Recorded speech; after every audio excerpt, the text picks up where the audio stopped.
Bonjour à toutes et à tous, bienvenue pour ce webinaire autour de l'intelligence artificielle. Je me présente, je suis Kevin Derrien, je suis le directeur commercial de ProBase. Et ce matin, nous allons avoir deux retours d'expérience autour de l'application de l'intelligence artificielle générative dans deux grandes entreprises, à la fois le groupe Orano et ensuite nous terminerons par le groupe La Poste. Sans plus attendre, je vais laisser la parole aux personnes d'Orano, notamment Pacom Pérez, qui est data scientist chez Orano, qui nous présentera la roadmap autour de l'IA générative d'Orano, ainsi que quelques cas d'usage applicatifs dans le domaine nucléaire. Pacom. Merci. Bonjour à tous. Donc, déjà, pour vous présenter, qu'est-ce que c'est que Orano ? Alors déjà, Orano, donc on a un groupe leader à l'international sur nos activités.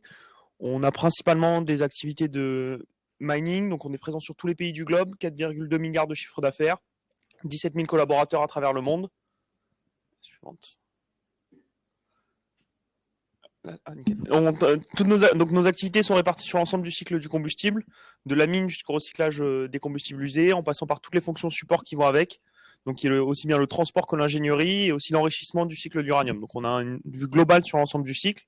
On récolte des données, on a des données sur l'ensemble du cycle et les cas d'usage qu'on a actuellement en IA s'appliquent sur l'ensemble du cycle et en particulier en IA générative, on est aussi sur ce cycle-là. Donc la suite. Donc notre feuille de route, aujourd'hui, on l'a séparée en 4 grandes parties. Donc une grande partie qui est l'acculturation, donc la montée en compétence des personnes sur ces sujets-là. Donc il faut savoir que sur l'acculturation, on a eu la chance aujourd'hui avec cette technologie. Donc on a eu de la chance sur cette technologie que l'acculturation se fasse beaucoup par les grands médias, parce que c'est assez rare, mais on a eu les grands médias qui nous ont beaucoup aidés, parce que ChatGPT aujourd'hui, tout le monde s'en est servi, tout le monde le connaît. Et donc on a cette chance-là que l'acculturation elle ait déjà été faite par rapport à d'autres technologies, comme en particulier l'IA, où c'est un peu plus complexe. L'exploration, c'est l'endroit où on a beaucoup travaillé nous aussi, c'est comment est-ce qu'on va faire pour que cette technologie qui est nouvelle, qui est assez récente, qui a moins d'1 an, comment est-ce qu'on arrive avec cette nouvelle technologie à en extraire de la valeur et à trouver la valeur qu'il peut y avoir, identifier des cas d'usage chez nous, qui ne sont pas juste des effets waouh, mais qui sont des vrais cas d'usage avec un vrai ROI, et où on a un vrai gain derrière. Après, on a tout ce qui est l'exécution en mode projet, c'est dans cette place-là où aujourd'hui on se situe également. Et dans cette exécution en mode projet, on va dérouler tout ce qu'on fait nous en innovation et toute notre méthodologie de l'innovation pour arriver d'une problématique jusqu'à arriver à un cas d'usage mis en production dans nos usines. Et après, tout ce qui est la culture du change, parce que l'objectif, c'est surtout d'accompagner les collaborateurs, de travailler avec eux et de travailler pour eux. Et l'objectif de l'IA, c'est pas de remplacer les gens, mais c'est plutôt de les aider dans leur travail. Et c'est pour ça que la culture du change, elle est importante, surtout dans l'IA générative. Ça fait très peur l'IA générative, et c'est là où il faut enlever les peurs et bien montrer que ce qu'on fait, c'est pour accompagner les collaborateurs. Donc, comment est-ce qu'on teste, nous, ces modèles de langue ? Donc, dans l'IA générative, nous, on va parler principalement des modèles de langue et des gros modèles de langue ici, ou des moyens modèles de langue. Donc, tout ce qui va se rapporter au langage, donc ChatGPT, qu'on a testé, mais aussi tous les modèles plus petits, en particulier Mistral 7 et Llama 7. Donc la taille d'un modèle, c'est la taille du serveur qu'on a besoin pour exécuter ce modèle-là. Et pour nous, c'était un de nos critères principaux de choix de ces modèles-là, parce qu'il nous fallait des modèles petits pour qu'ils puissent être embarqués facilement et réduire les coûts DSI liés à l'utilisation de ces modèles et aussi avoir une indépendance vis-à-vis de ces modèles. Donc notre méthode, aujourd'hui, on avait identifié 17 cas d'usage. À partir de ces 17 cas d'usage, on a pu comparer l'ensemble des modèles qui existent sur plusieurs plateformes en plus pour être vraiment agnostique du software et pouvoir se dire, en fait, une fois qu'on a fait tout ça, qu'est-ce qui va en sortir ? Quel modèle on va pouvoir choisir et dans quoi est-ce qu'on va vraiment pouvoir avancer pour déployer nos cas d'usage ? Donc, en plus de ça, alors, juste pour revenir sur la slide d'avant, en plus de ça, on a quelque chose qui est très important, qui est ce qu'on appelle l'Orano Prompt. On prépare le prompt, parce que le prompt, donc, c'est ce qu'on pose et comment est-ce qu'on interroge ces modèles de langue-là. Et savoir interroger un modèle, c'est une vraie compétence. Donc, ce qu'on a décrit comme Core Fifth, c'est une vraie compétence. Et avoir cette compétence-là, aujourd'hui, pour nos collaborateurs, c'est quelque chose qui est crucial, parce que pour arriver à bien interroger ces modèles-là, si on veut des bons résultats, il faut savoir les interroger. Et ça, c'est quelque chose qui se travaille, et c'est quelque chose qu'on a commencé à travailler aussi en avance avec le change. Ça fait aussi partie du change et de l'acculturation, c'est expliquer aux gens comment poser ces questions à ces modèles-là. Si on va prendre la suite. Donc un petit point benchmark assez rapide pour vous montrer un peu ce qui se fait. Donc l'idée, c'est d'avoir des modèles portables, des modèles très légers, qui sont embarquables sur des petits ordinateurs, éviter d'avoir des gros serveurs exportés, mais avoir des modèles au plus près de l'utilisateur. C'est un peu tout ce qu'on a, toute la philosophie qu'on déploie aussi, c'est d'essayer de traiter la donnée au plus proche du capteur et au plus proche de l'endroit où elle est, pour éviter de stocker de la donnée inutile, d'avoir des surcoûts liés au stockage de données, et aussi éviter d'avoir de la donnée n'importe où. Plus on la traite proche, plus on réduit cet endroit, plus on a de la donnée de haute valeur ajoutée stockée. Donc dans ce système-là, on a testé un très grand nombre de modèles, ce qu'on disait, et celui qui sort, et on a de la chance pour une fois, celui qui sort, la slide suivante, et celui qui sort, c'est ça, c'est le modèle Mistral, donc c'est les Français en plus. On a cette chance-là qu'aujourd'hui, ce soit les Français qui sortent avec des modèles légers et de très haute qualité, donc on peut s'en féliciter. C'est pas tout le temps sur toutes les technologies, mais quand c'est, il faut le dire. Et donc sur cette technologie-là, c'est les modèles Mistral, qui sont en plus pas très loin d'ici, Mistral, qui sort. Et donc nous, c'est les modèles-là qu'on a choisis pour avancer en ayant un modèle commun à tout le monde et éviter de se disperser, avoir un modèle commun à l'ensemble du groupe. Sur la plupart des cas d'usage, ça va être ce modèle-là. Sur certains très spécifiques, c'est beaucoup plus facile d'avoir des modèles comme ChatGPT ou des choses comme ça pour un panel de cas d'usage, mais nous, on se concentre plus sur ce modèle Mistral 7 milliards. Et pour vous donner, donc c'est le modèle avec lequel on travaille aussi avec ProBuyS. C'est avec vous aussi qu'on travaille avec ce modèle-là et cette typologie de modèle-là. Donc la suite, c'est après, je vais vous présenter un cas d'usage qui est un exemple un peu typique de ce qu'on peut faire. C'est de la réponse aux questions. Donc ce qu'on qualifie comme RAG, c'est de la réponse aux questions. C'est j'ai plein de documents. Aujourd'hui, ça nous arrive à tous d'avoir plein de documents. Il faut chercher de l'information dans plein de documents. C'est quelque chose qui est chronophage, qui est pénible, parce qu'on n'a pas envie de le faire. Si on le fait 10 fois par jour, c'est très pénible. Et on se rend compte que bon, on gagne pas vraiment grand-chose. Et donc l'idée, c'est de gagner ce temps-là, ce temps de recherche avec ces modèles de langue-là, parce que ces modèles de langue-là, ils sont capables d'aller chercher rapidement, d'extraire rapidement de l'information dans des documents, et surtout, et c'est ce qu'on voulait, de nous dire où est-ce qu'ils ont extrait l'information. Et une fois qu'ils savent faire ça, nous, on gagne ce temps-là, et donc sur cet exemple-là, qui est un de nos exemples industriels, donc où on avait des grandes zones de texte, plein de documents qui parlent de plein de choses. On le fait pour le transport, par exemple, pour notre transport de matière. On a plein de réglementations à travers plein de pays. C'est un capharnaüm à aller chercher la bonne information. Ils font les bons experts, et même les bons experts, ils sont longs parce qu'il faut citer la bonne norme à chaque fois. Et on arrive à gagner un temps en disant, ben voilà, on va pas remplacer l'expert, mais on va t'aider dans ton travail au quotidien. Et toute cette recherche documentaire que t'aimes pas vraiment faire, eh ben, ça te permet de l'accélérer, ça te permet d'aller plus vite, et toi, ça te permet de te concentrer sur les problématiques qui sont intéressantes et les problématiques qui, toi aussi, te permettent de te mettre en avant parce que c'est des problématiques où il faut prendre des décisions et des choses comme ça. Donc, c'est là où c'est très pertinent. Et je pense que c'est bon pour moi. Je ne sais pas si vous avez des questions. Un autre exemple, on peut, si on a encore un peu de temps, pour prendre un autre exemple. Alors, un autre exemple qui est là, c'est intéressant. Donc, c'est sur de l'alpha-thérapie. Donc, l'alpha-thérapie, c'est donc sur l'ensemble des choses qu'on fait au Rano. On a aussi une grande partie qui est en plus ça tombe bien, on a posé les premières pierres de notre usine il y a quelques semaines. L'alpha-thérapie, c'est tout ce qui est la guérison du cancer à base de plomb radioactif.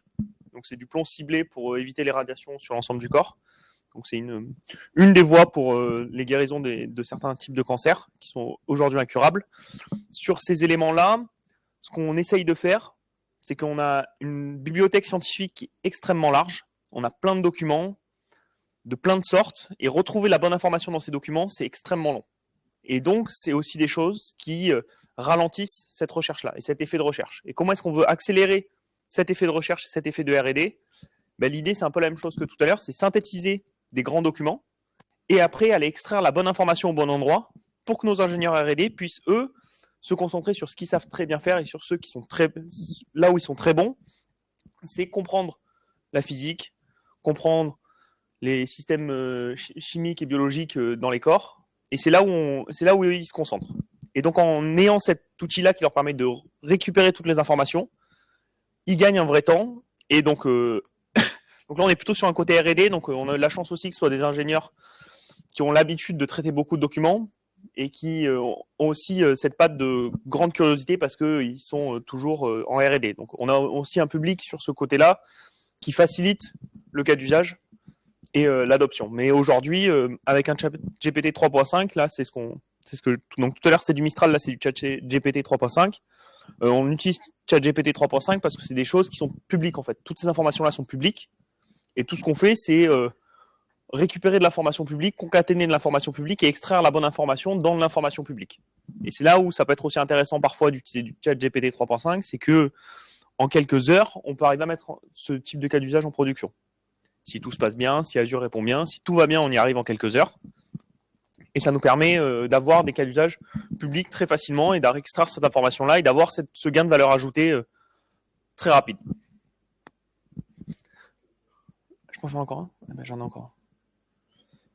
Ça tombe bien si j'ai le temps d'en faire encore un de plus. Un dernier. On peut continuer. Donc ça, c'est les résultats aussi parce que on a aussi testé des Mistral 7 milliards et des Falcon 40. Donc Mistral n'est pas si mauvais que ça par rapport à ChatGPT, mais sur ce coup-là, c'était plus intéressant d'avoir un ChatGPT pour une question de rapidité. C'est aussi intéressant de montrer qu'on peut faire un cas d'usage de plusieurs façons possibles. Soit si on a plus de confidentialité avec un Mistral 7, qui est plutôt homemade, et sinon, on peut se faire avec du ChatGPT et ça marche très bien aussi. Et normalement, j'en ai un autre de cas d'usage. Parfait. Et ça, c'est pour donc tout ce qui est l'aide à la communication pour la mine. Donc, on reçoit beaucoup de communication. Donc, on a un pôle communication qui traite avec des étudiants, des journalistes, des collectivités. Donc, on a des rapports qu'on publie de façon légale tous les ans. Tous les ans, on publie un ensemble de rapports de tout ce qu'on fait, comme la plupart des entreprises. Et dans ce rapport-là, quand on nous demande, souvent les informations sont déjà contenues dans le rapport, quand on nous pose des questions. Et donc, toute l'idée, c'était de dire, en fait, est-ce qu'on ne peut pas faciliter le travail des gens qui sont à la communication en leur disant, vous n'avez pas en fait besoin d'apprendre le rapport de 55 pages par cœur. Ce qu'on va vous proposer, c'est que quand on vous pose des questions, en fonction de la personne qui vous pose des questions, on peut demander au modèle de vous aider à répondre en fonction de votre public cible. Par exemple, moi, je ne réponds pas pareil à un étudiant que ce que je réponds à un élu. Et je ne réponds pas pareil à un élu qu'à un journaliste. Alors, dans les informations, ce seront les mêmes informations données, mais c'est plutôt la forme qui va différer. Et comment est-ce qu'on aide ces modèles-là aussi à donner la bonne forme et formuler les choses de façon différente. Ça, c'est intéressant. C'est un cas d'usage qui est intéressant aussi pour tout ce qui est les chatbots liés à l'externe. Tout à l'heure, on était en interne. En interne, on n'a pas les mêmes contraintes qu'en externe. En interne, si mon chatbot il donne des tournures de phrases un peu étranges, c'est moins grave que s'il le donne en externe. Parce qu'en externe, c'est de suite un public qui va le voir. Donc nous, on veut garder ce contrôle humain-là sur l'information qui sort et sur les chatbots qui sortent, parce qu'on ne veut pas que nos chatbots disent n'importe quoi, parce que c'est aussi notre image de marque qui est mise en cause quand ces chatbots disent des choses. Mais c'est pour ça que là, on facilite énormément le travail des gens de la communication, sans tout en leur laissant complètement la main sur l'information qui sort, parce que c'est eux qui en sont maîtres. Donc ça, c'est un vrai moyen d'accélérer. Alors celui-là, on l'a fait avec ChatGPT 3.5, on l'a aussi fait avec Mistral. À date, la communication préfère utiliser Mistral parce que c'est un ordinateur qui n'a pas besoin d'être connecté à Internet, qui peuvent se déplacer. On leur a donné un ordinateur et ils peuvent se déplacer.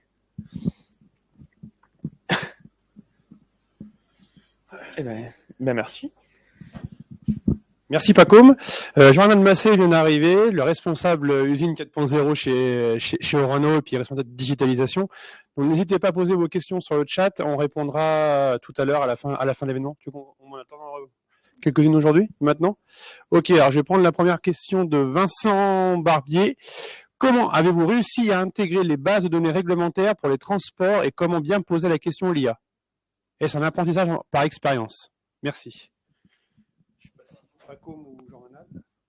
Alors, les bases de données réglementaires, aujourd'hui, c'est du PDF, en fait. Enfin, c'est des documents réglementaires. Donc, en fait, c'est une base réglementaire qui est écrite. Et on peut fournir les PDF à ces modèles de langue. Les modèles de langue peuvent le digérer. Quand ils le digèrent, ils le vectorisent. Et donc, en fait, ce qui se passe après, c'est que le modèle de langue va rechercher dans sa base vectorielle les endroits où il y a les bons endroits. En gros, il cherche plus ou moins dans sa base de données qui s'est créée lui. Il s'est créé une représentation mentale de ces documents. Il va chercher le bon endroit où est-ce qu'il a vu une information similaire. Et après, il nous extrait cette information-là en nous disant l'endroit du document qui pointe vers ça. L'exemple typique, je veux transporter quelque chose d'un point A à un point B. La norme, c'est on n'a pas le droit de rouler à plus de 130 km/h sur l'autoroute.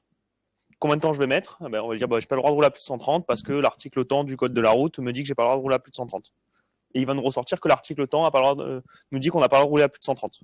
Ça, c'est pour nous c'est la même chose que le code de la route. C'est vraiment le même principe que le code de la route, un peu plus compliqué, un peu plus long et un peu plus gros, mais sur le principe, c'est un peu la même chose. Oui.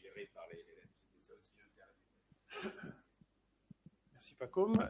Deuxième question de Magali. Bonjour, pourquoi et comment travaillez-vous avec Probase? Alors ça, bonne question.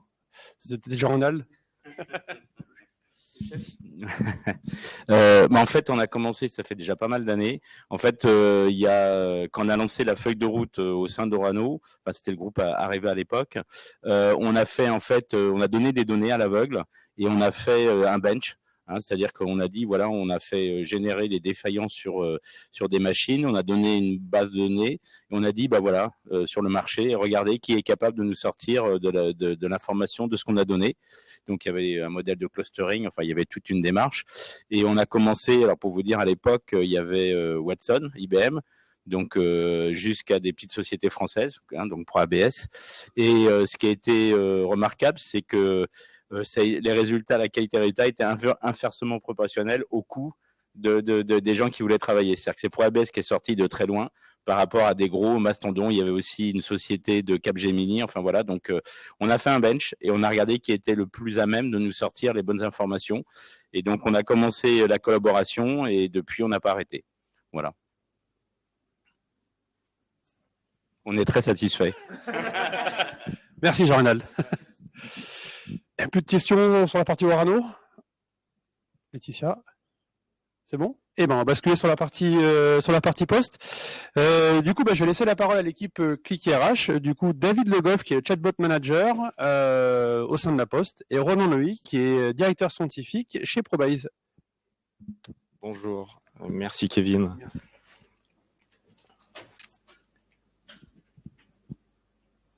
Donc, nous allons vous présenter ce qu'on a fait avec des LLM sur le chatbot ClickRH du groupe La Poste. Donc, je suis accompagné de David Le Goff, qui est le responsable du chatbot. Le chatbot ClickRH, c'est un chatbot qu'on développe chez Probase depuis plusieurs années, depuis 4 ans ou 5 ans. 4 ans, ouais.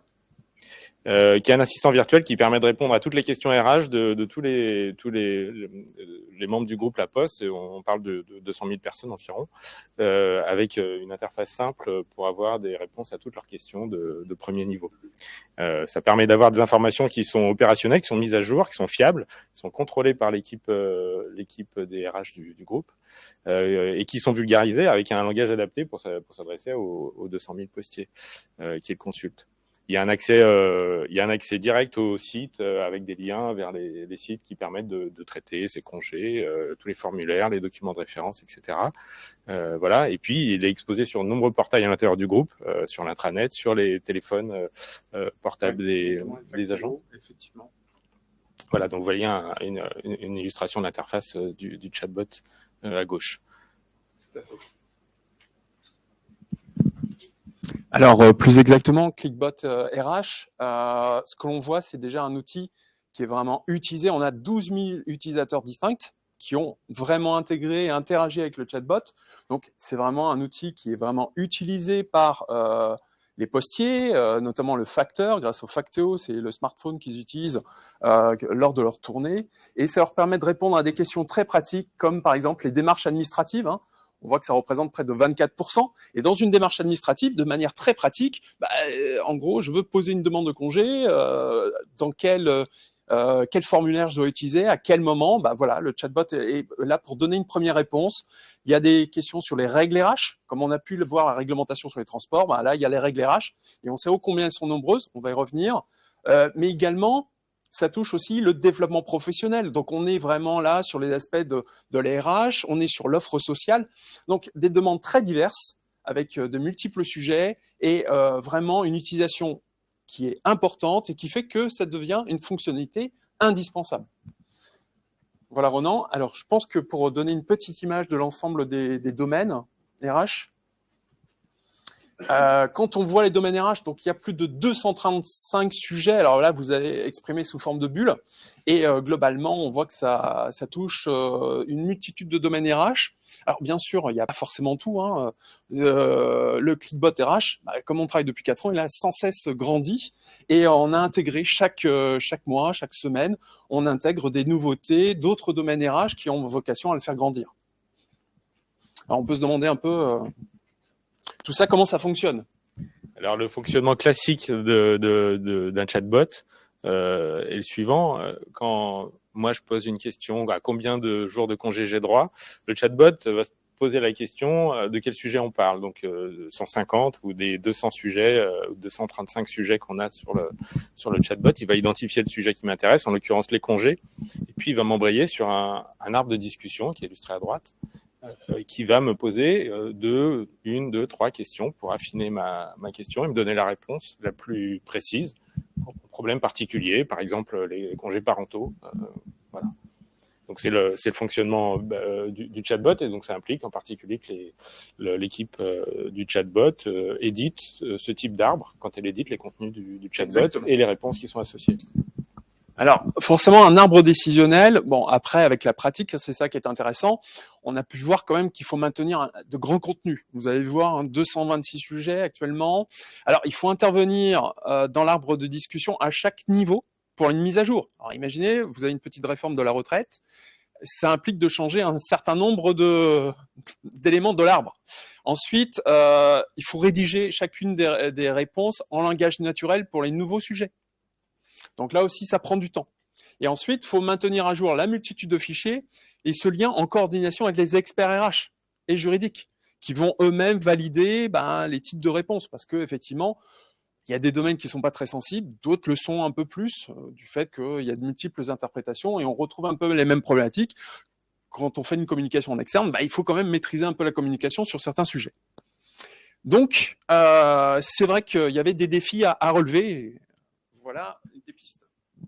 Alors donc nous on travaille depuis l'année dernière de manière très importante chez ProBayes sur les grands modèles de langue, les LLM, et on travaille à l'intégration de ces modèles-là dans nos chatbots, et en particulier sur ClickRH qui est un de nos projets phares, avec donc 2 objectifs: améliorer la qualité de vie du chatbot manager et de toute l'équipe qui s'occupe du chatbot RH et leur simplifier la vie, et puis apporté aussi des discussions qui sont plus naturelles pour l'utilisateur final.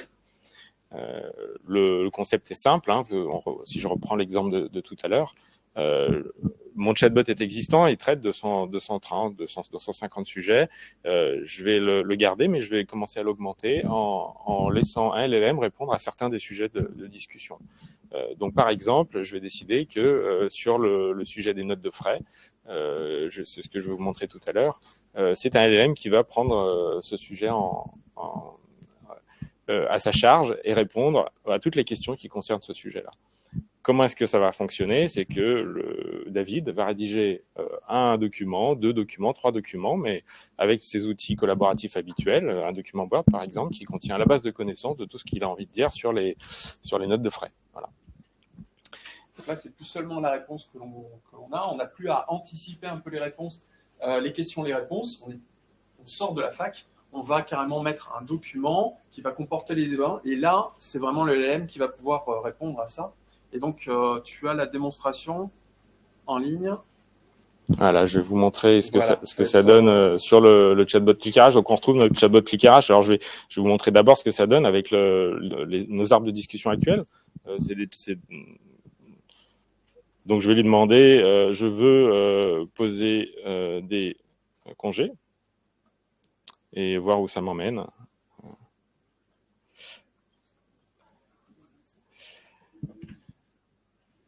Donc là, le chatbot est le chatbot est configuré pour nous répondre en fonction de notre situation. Donc en particulier, au sein du groupe La Poste, on a plusieurs branches, et donc il va me demander ma branche, qui est en l'occurrence la branche numérique du groupe.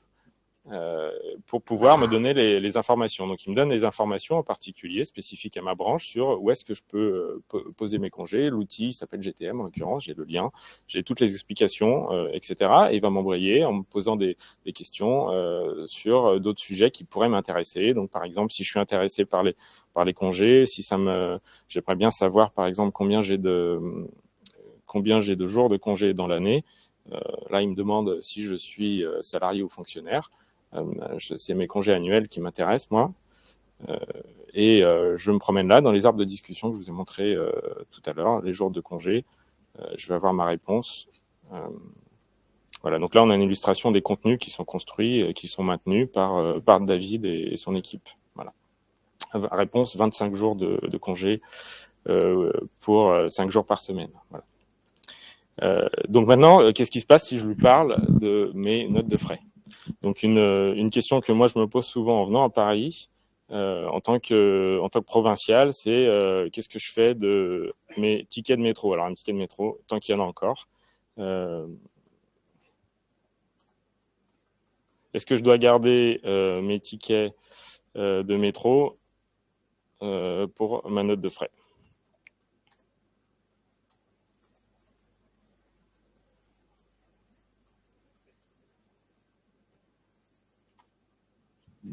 Donc là, le chatbot va me faire basculer sur le LLM. On n'est plus sur nos arbres de discussion.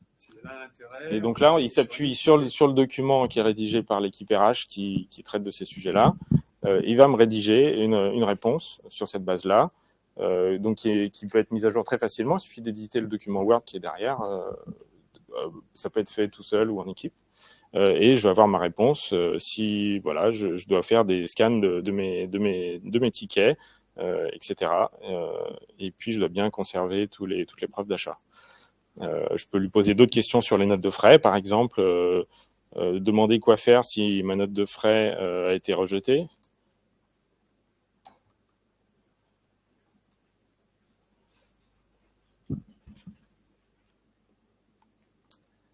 Donc on a une réponse interactive. On est appuyé là sur des modèles qui sont disponibles publiquement, comme les modèles Mistral dont parlait Paco et Jean Rénal tout à l'heure, qui sont hébergés chez ProBayS à Grenoble sur nos serveurs. Donc on n'a aucun appel à des API tierces, et donc toute l'application, comme pour Orano, vous imaginez que il y a un fort intérêt à la souveraineté sur ce type d'application RH.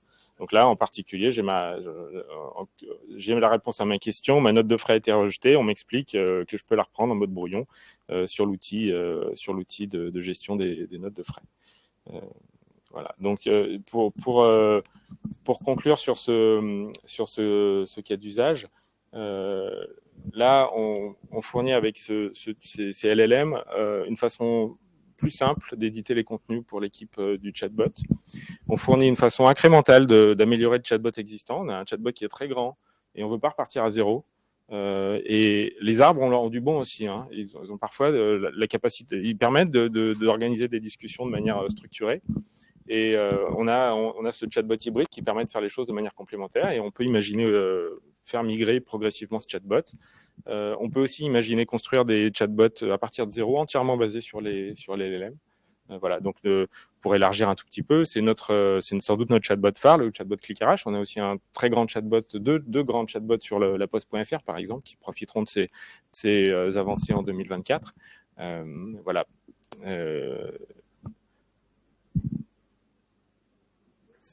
C'est ce que nous voulions vous montrer sur ce sujet.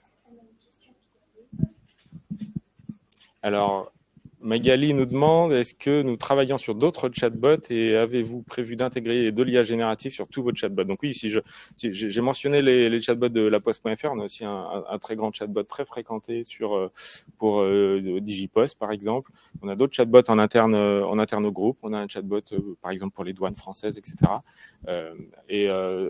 Les travaux que vous voyez là sont faits de manière pilote sur le chatbot ClickRH et seront apportés sur tous nos chatbots progressivement sur l'année qui vient. Voilà. Et alors il y a un certain nombre il y a un certain nombre de travaux intéressants à franchir. Il y a des enjeux, des défis techniques intéressants sur l'IA générative, le contrôle des contenus, en particulier quand on parle d'un chatbot qui s'adresse à des personnes extérieures au groupe, mais ces défis-là seront résolus dans l'année sans difficulté. Alors, combien de temps faut-il pour créer un chatbot ? Alors ça, c'est une bonne question. Combien de temps faut-il pour créer un chatbot comme ClickRH ? Vous avez vu que c'est un chatbot de très très grande envergure. On a le travail de 4 ou 5 ans là sous les yeux. C'est un travail pour une part pour ProBayes, puis c'est un énorme travail de la part de l'équipe RH. Voilà, c'est un mix entre la technologie, effectivement, et un mix aussi avec tout le contenu RH, tout le contenu, le travail de ce que l'on veut faire. Donc derrière, il y a la technique et le contenu, et tout ça doit être interagir. Et donc, ça nécessite un temps certain. Voilà, moi, ma conviction, pour avoir vu déployer des chatbots, beaucoup de chatbots, c'est que le travail d'éditorialisation et de construction des contenus, c'est pas un travail qu'on peut supprimer directement. C'est un travail qui a énormément de valeur.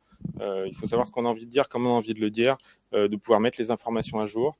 Et voilà, c'est un travail qui a beaucoup de valeur dans la construction du chatbot. Après, comment est-ce qu'on construit un chatbot à partir de zéro ? À partir de zéro, construire un chatbot, ça peut être un travail de 2 à 3 mois de temps calendaire. Quand on parle, on commence sur des volumes de sujets de discussion qui sont limités. C'est ce qui est sans doute raisonnable de le faire, et puis on le fait grandir petit à petit, suivant nos ambitions. Voilà. Alors, on a une autre question de Magali. Comment se fait le travail entre l'équipe de ProBayes et l'équipe de ClickRH ? Est-ce que David, tu veux commenter sur ce sujet ?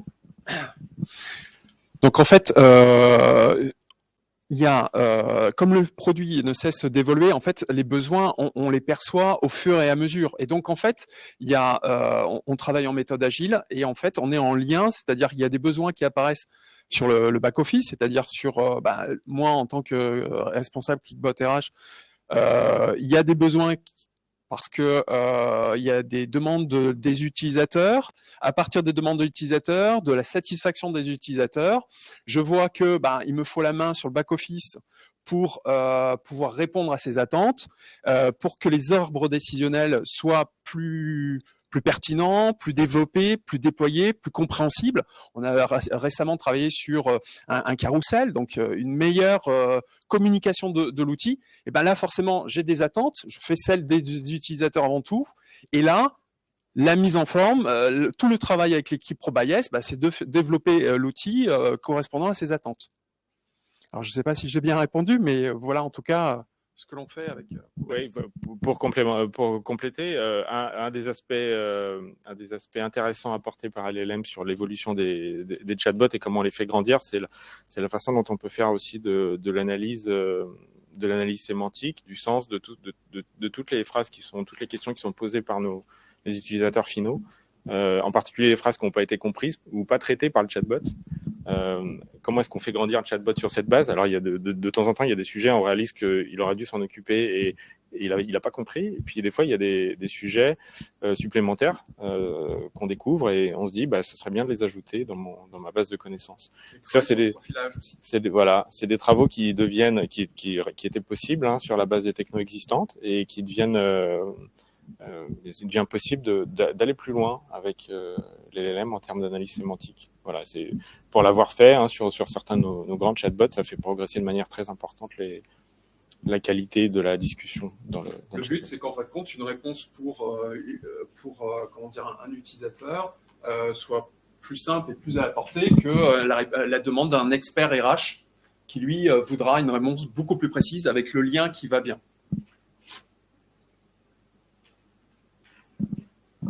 Alors, je crois qu'on a encore merci Magali, on a encore une autre question. Quels impacts ont les LLM dans la transformation d'un grand groupe ? Alors, c'est une question qui est plus large et qui s'adresse.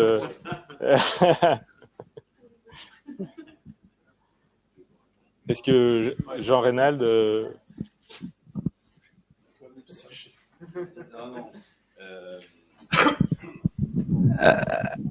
Oui, alors il y a plusieurs réponses à ça. Déjà, nous on cherche de la performance. On essaye de limiter des tâches à pas de valeur ajoutée. Donc, quand vous pouvez déjà faciliter le travail de nos collaborateurs, bah voilà, le LLM, c'est un moyen. Moi, je fais le parallèle un petit peu par rapport quand on a eu le web, on allait chercher sur le web de l'information, ça nous a fait gagner énormément de temps. Et ben là, le LLM, c'est encore un moyen encore plus efficace pour pouvoir aller chercher des informations et surtout pour notre société, notre groupe, c'est qu'on puisse aussi lui faire apprendre des documents sensibles qu'on ne veut pas partager avec un savoir-faire et on va le donner à l'accès à plus grand nombre de personnes. Donc ça, c'est une petite révolution. Alors, il faut avoir l'infrastructure, il faut maîtriser. Enfin, je veux dire, ça se fait pas toujours aussi simplement qu'on le voudrait, mais on voit bien que le LLM, il y a un spectre très large, hein, les ressources humaines. Il y a plein de métiers où il y a beaucoup de documents et dès qu'on doit produire quelque chose, donc on travaille avec tous les métiers. Et donc, il y a les métiers un peu transverses, hein, qui sont les ressources humaines, le juridique aussi. Hein, il y a des choses, par exemple, le juridique, tout ce qui est jurisprudence. ChatGPT, vous lui posez des questions, il vous sort tout de suite souvent les bons articles. Donc, pour un juriste, c'est gagner du temps. On a des gens aussi chez nous qui analysent des brevets pour pouvoir nous diversifier des brevets techniques. Vous avez un brevet en chinois, un brevet en anglais, il peut le digérer. Donc moi, je parle pas le chinois, l'anglais un peu, mais quand c'est technique, ça vous permet de gagner du temps parce qu'autrement, on passe par un cabinet qui va nous faire l'analyse. Donc nous, on recherche un petit peu tout ce qui peut faire gagner du temps à nos collaborateurs. Mais je suis très vigilant, je dis toujours, c'est l'humain augmenté. C'est-à-dire qu'on ne se substitue pas à l'humain. Donc ça, c'est hyper important. C'est-à-dire que la personne qui fait la recherche, qui va produire le document, c'est toujours lui qui est le propriétaire et redevable de ce qu'il va dire. Donc, il y a beaucoup de craintes où les gens disent, après, ça va marcher tout seul, ça va nous remplacer. Non, pas du tout. Pareil, le web, c'est pas quelque chose qui a remplacé les gens. Ça a permis d'accéder à l'information plus rapidement et d'une manière plus efficace. Donc, nous, on regarde un petit peu dans tous les métiers, tout ce qu'on peut faire avec les LLM. Puis après, il y a aussi l'IA générative, aussi comment on peut l'utiliser pour faire des choses spécifiques. Donc ça aussi, on regarde. Alors après, il faut aussi l'infrastructure. Hein, ce que j'ai été une des questions par rapport à votre chatbot, c'est est-ce que ça tourne sur un serveur standard ou est-ce qu'il faut une grosse machine? Parce que je pense que tout le monde, vous entendez parler d'NVIDIA, les GPU et tout ça, il y a une pénurie sur le marché aujourd'hui, donc c'est pas si simple que ça. Mais c'est pour ça que notre démarche, hein, si vous l'avez compris chez Orano, c'est aussi d'avoir des LLM légers, c'est-à-dire que on est prêt à perdre un peu sur la qualité de la réponse, par contre faciliter le déploiement. Et puis en plus, se baser sur des solutions françaises, souveraines, c'est aussi un enjeu pour nous. Hein, donc voilà, je réponds un petit peu, tu peux compléter. Je pense que je rajouterais aussi quelque chose sur le fait qu'on est une entreprise qui a beaucoup de REX, on a tendance à beaucoup stocker de l'information, beaucoup se dire qu'on sait plein de trucs. Le nucléaire, c'était pas à la mode pendant un moment, donc on a aussi eu un départ de beaucoup de personnes qui savaient beaucoup de choses. Et aujourd'hui, on est une nouvelle génération qui arrive. Franchement, j'en fais partie aussi parce que je suis assez jeune. Exactement. Moi, je suis celle qui arrive. Et on est dans ce passage-là où il faut aussi passer le savoir. Et je pense que les modèles de langue ont cette capacité-là aussi de valoriser toute l'expérience qui a été acquise. Et comment est-ce qu'on fait pour la retransmettre rapidement à la nouvelle génération qui arrive? Parce qu'entre les deux, comme on est dans une industrie qui n'a pas eu la cote pendant des années, on a du mal à avoir cet entre-deux. Et faire ce lien-là, ces modèles de langue-là, nous permettent de le faire beaucoup plus rapidement, beaucoup plus facilement, sur plein de métiers où, en fait, on a de plus en plus de manque de compétences et on doit former rapidement des nouvelles personnes pour se lancer avec la relance du nucléaire et tous ces éléments-là. On a un vrai enjeu de formation. Et je pense que ces grands modèles de langue-là sont un vrai plus pour nous, en tout cas, qui avons ce besoin rapide de formation. Merci.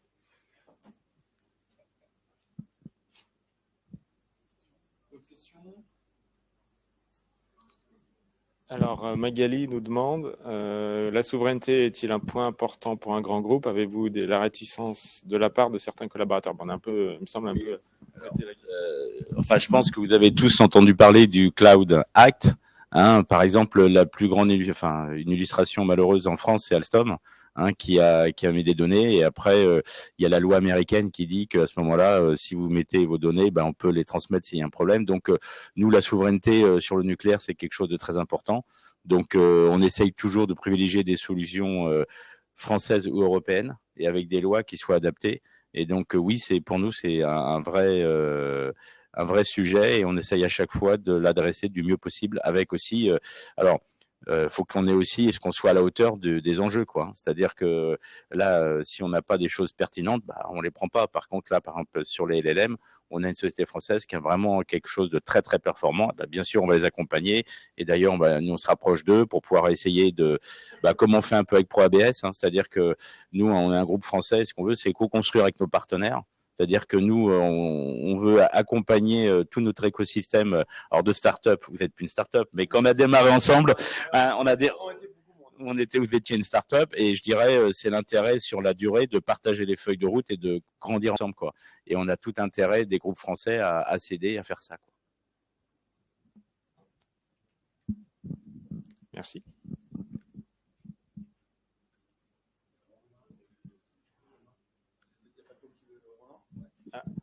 Après, sur la souveraineté, je pense qu'on est un peu dans la même barque que tous les deux. C'est que nous aussi, on a un groupe à grande partie détenu par l'État. Donc, ça fait partie de notre ADN de faire vivre, je pense que l'écosystème proche aussi de nos endroits. On développe aussi les écosystèmes, en particulier en réalité augmentée, réalité virtuelle, dans nos usines du sud de la France. Là, on travaille plus dans l'IA autour de Paris, mais aussi ailleurs. Ça fait partie un peu de l'identité du groupe aussi, de dire que quand on arrive, on fait aussi vivre l'écosystème proche de nos endroits, et c'est ça aussi la souveraineté. La souveraineté, c'est pas juste mettre ses données aux bons endroits, c'est aussi garder la compétence. Et il faut qu'on puisse garder et maintenir la compétence, parce que sinon, à un moment donné, on n'aura plus cette compétence-là. Et pour nous, on se rend compte que c'est pas une compétence cœur business, mais c'est une compétence side business très proche de nos compétences, parce que si demain on sait plus faire d'IA et qu'il n'y a plus que les Américains qui savent faire de l'IA, en fait, pour nous, ça va être compliqué de pouvoir continuer à gérer notre core business. Donc oui, c'est pas nos compétences principales, mais c'est important d'avoir un écosystème diversifié qui vit autour de ces compétences core business. Et je pense que pour la Poste, c'est exactement la même chose. Oui, pour la Poste, naturellement, on s'inscrit dans les mêmes logiques de souveraineté et de l'écosystème. Il est très clair qu'on a tout intérêt à développer un écosystème qui nous permette d'avoir cette liberté, qui est aussi cette nécessité. Voilà. Merci.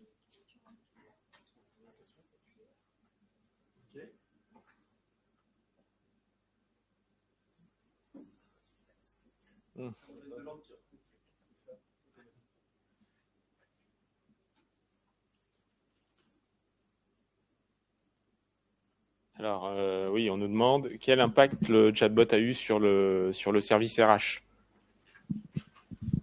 Alors, le service RH, ça s'apprécie à différents niveaux. La logique qu'on a vue, et d'un point de vue très opérationnel, c'est pouvoir dégager le manager et le RH de proximité de toutes ces petites questions auxquelles on peut répondre de manière assez facile. Combien j'ai de jours de congé, quel formulaire, ça fait gagner du temps au manager, ça fait gagner du temps au RH, et en fin de compte, ça permet aussi, lorsque on a à voir le manager ou le RH, de ne pas être pollué par ces petits items, mais de pouvoir être sur la plus-value, sur l'acte managérial, sur l'accompagnement RH, donc de concentrer sur le cœur de métier. On est sur éviter une perte de temps sur des éléments où il y a peu de valeur ajoutée. Ensuite, on va être très clair, ça offre aussi la possibilité de communiquer. Je prends l'offre sociale. L'offre sociale, si on fait des mails, des points d'info, une communication en équipe, c'est une chose. Mais parfois, l'information, c'est mon épouse dit, tiens, on doit aller tel week-end à une sortie. Oui, à ce moment-là, j'ai le chatbot, 24 heures sur 24, 7 jours sur 7. Là, je peux le faire au moment où ça se présente et que c'est opportun. Donc, pour les services RH, par exemple, sur l'offre sociale, c'est vraiment un plus de communication. Et ça permet aussi, ce qui est intéressant, c'est qu'à travers les utilisateurs, ça permet aux services RH, parce que comme je vous dis, là, au point de vue plus fonctionnel, de comprendre un peu mieux les attentes et de savoir présenter les choses et de savoir établir des réponses correspondantes. Donc là, en fait, l'objectif du chatbot RH, c'est aussi un élément de proximité, de meilleure compréhension du besoin utilisateur, et donc de mieux cibler aussi notre réglementation et de mieux la faire comprendre. Parce que derrière, la vulgarisation, le profilage, là aussi, c'est intéressant. La réponse, si je suis à la branche courrier-colis, va être différente de celle de la BGPN. Quand je suis manager ou RH, je ne suis pas forcément au courant de toutes les subtilités de chacune des branches.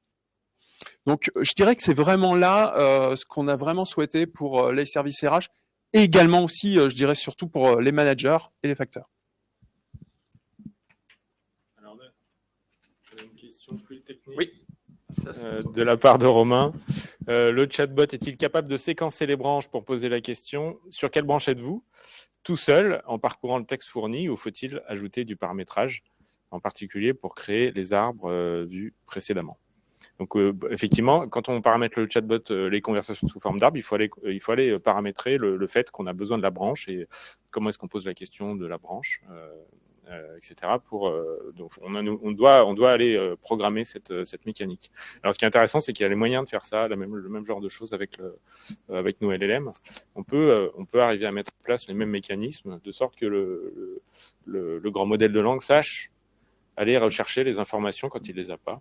Alors, dans un monde parfait, quand on se connecte sur le chatbot RH, ce qui n'était pas le cas là pour la démonstration, je suis déjà connecté sur une page de l'intranet et il sait en fait. Il sait qui je suis et il n'a pas besoin de me poser la question.